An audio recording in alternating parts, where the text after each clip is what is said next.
mental, parce que dès qu'on enchaîne des victoires, psychologiquement et mentalement, on va être disponible pour aborder les autres matchs. Parce que d'autres quand même pensent qu'il faut éviter telle ou telle équipe. Aujourd'hui, on a vu le début de cette compétition. Personne n'avait pensé que le Soudan pourrait se qualifier, ou bien la Tanzanie. Il n'y a plus de petite équipe. La meilleure option, il faut enchaîner les victoires. Ce qui va remettre en confiance l'entraîneur, et ça va lui permettre aussi de tourner l'effectif, mais dire qu'il faut être premier ou deuxième pour éviter tel ou tel.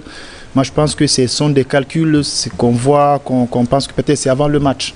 Mais aujourd'hui, quand on arrive à observer les réalités de cette compétition, il n'y a plus une petite équipe.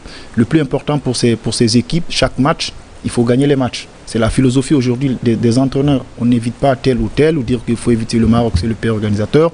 Il faut éviter la Côte d'Ivoire, c'est l'équipe détentrice de la dernière Coupe d'Afrique des Nations. La meilleure option, il faut gagner tous les matchs. Et je sais que c'est une très belle affiche. Ils vont forcément nous régaler. Ils ne seront pas dans les calculettes. Ces deux équipes vont jouer pour engranger les 3 points, pour savoir comment se projeter pour les huitièmes de finale.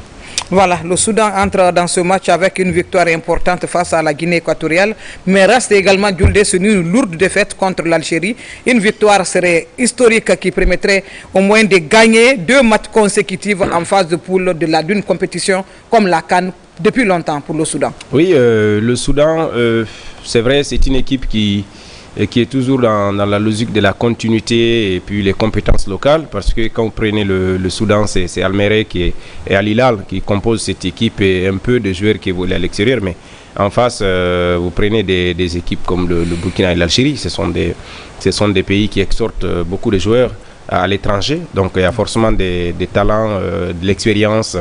Je crois c'est qu'il y a un petit peu joué sur le Soudan, même si l'impact est là, la compatibilité, c'est une équipe très soudée qui est très technique. Au niveau de toutes les catégories, c'est comme ça la physionomie du Soudan. Maintenant, la 3e journée, ça peut être une autre physionomie, comme l'a dit Major. On n'attendait pas certaines équipes dans cette compétition, mais quand vous voyez comment elles fonctionnent dans l'animation de jeu, offensivement, tactiquement et techniquement, ça coach à sa philosophie. Donc je crois qu'il y a des arguments, il y a de la matière dans toutes les équipes. Maintenant, l'essentiel, c'est de terminer la phase des poules en beauté. La beauté, c'est la qualification. Après, parce qu'à partir des 8e de finale, c'est une autre compétition qui commence. Voilà. Major, les étalons de Burkina Faso, difficilement, sont arrivés à bout des Équato-Guinéens. Les Équato-Guinéens ont ouvert le score. Le Burkina est revenu et finalement, ils ont pris l'avantage. Aujourd'hui, est-ce que c'est un Burkina Faso revanchard qui viendra contre cette équipe du Soudan pour aller chercher la première place de cette poule? Oui, forcément. Vous savez, c'est pas facile d'entamer les compétitions. Moi, je me dis le Burkina a entamé cette compétition désorganisée tactiquement, parce que le premier match contre la Guinée équatoriale, le Burkina, ça jouait pêle-mêle. C'est lorsqu'on les a menés, ils ont dit, attends, il faut qu'on arrive à se battre pour engranger les 3 points. Maintenant, à leur 2e sortie, il y avait un petit changement. Je pense que aussi cette 3e sortie, c'est à l'entraîneur de replacer ces joueurs tactiquement, parce que sur le plan individuel, ils ont des potentialités individuelles. Parce que chaque prise de balle, tu vois un joueur burkinabé, techniquement il est bien, mais ça part pas vite. Il y a beaucoup de lenteur. Et aujourd'hui, la philosophie de cette CAN, c'est la logique. Il faut aller très vite. Aujourd'hui, c'est le véritable problème de cette formation. Il y a trop de qualité technique, il y a beaucoup de lenteur. Individuellement, il y a de la qualité, mais sur le plan collectif, ça ne bouge pas très vite. Et aujourd'hui, le football moderne, il faut aller très vite, faire des attaques placées et marquer les buts. Et quand tu as beaucoup de lenteur, tu donnes assez de temps à l'équipe adverse de se replacer. Moi, je pense que l'entraîneur a eu tout son temps de tirer les leçons. Il a une idée sur chaque équipe maintenant. Il a compris comment est la philosophie de cette CAN. Il n'y a pas de retard.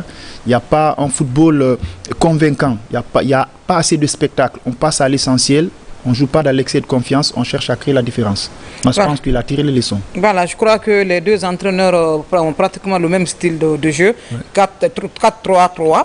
Et c'est de les deux côtés. Et on sait que le Soudan, souvent, depuis qu'on a commencé cette compétition, le Soudan joue pratiquement à la défensive et profite des contre-attaques du D pour aller chercher à scorer. Oui, tout de suite, j'ai parlé des compétences locales et voilà, c'est une équipe qui n'a pas beaucoup d'arguments comme le Burkina, qui a des joueurs comme Tapsoba qui sont vraiment expérimentés. Everything we can to be useful and providing energy in all its forms. Everywhere, every time, all across the continent.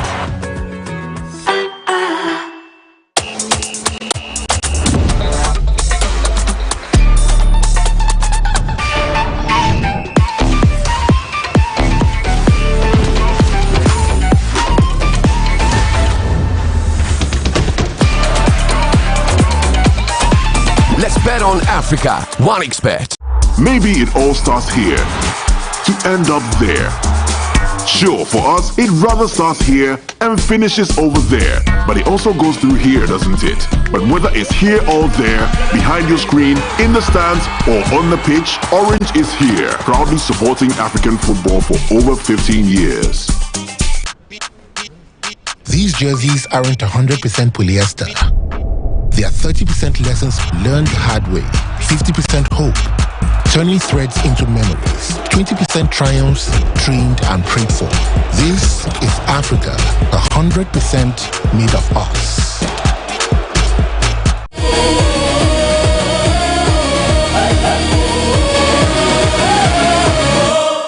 Direct, et là on le voit.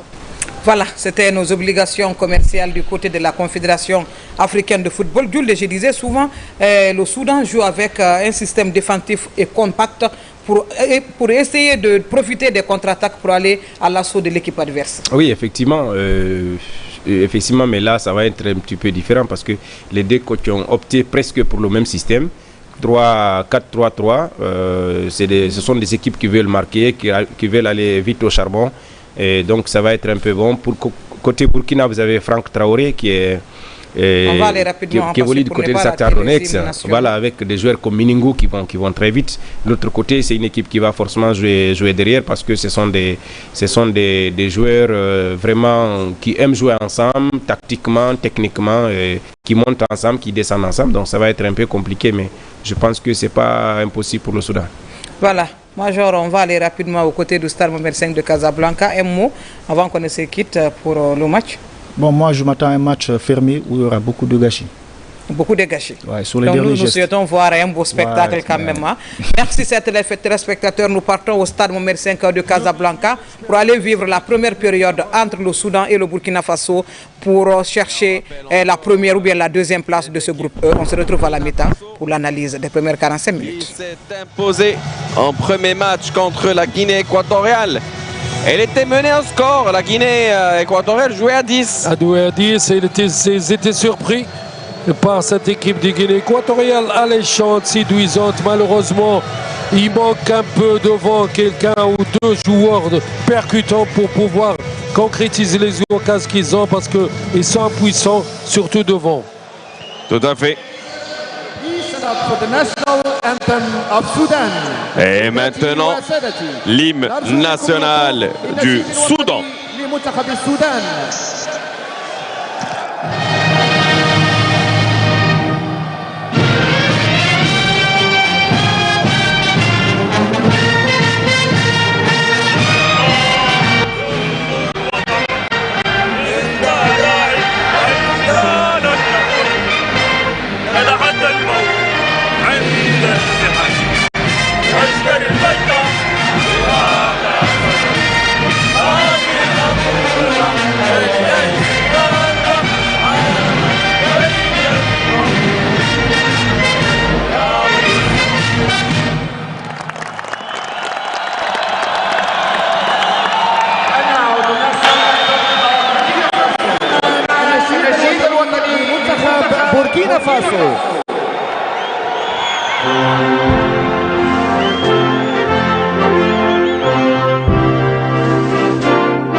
Et c'était l'hymne national du Burkina Faso. Et les choses sérieuses vont commencer dans quelques instants. Les deux équipes qui ont une chance pour se qualifier.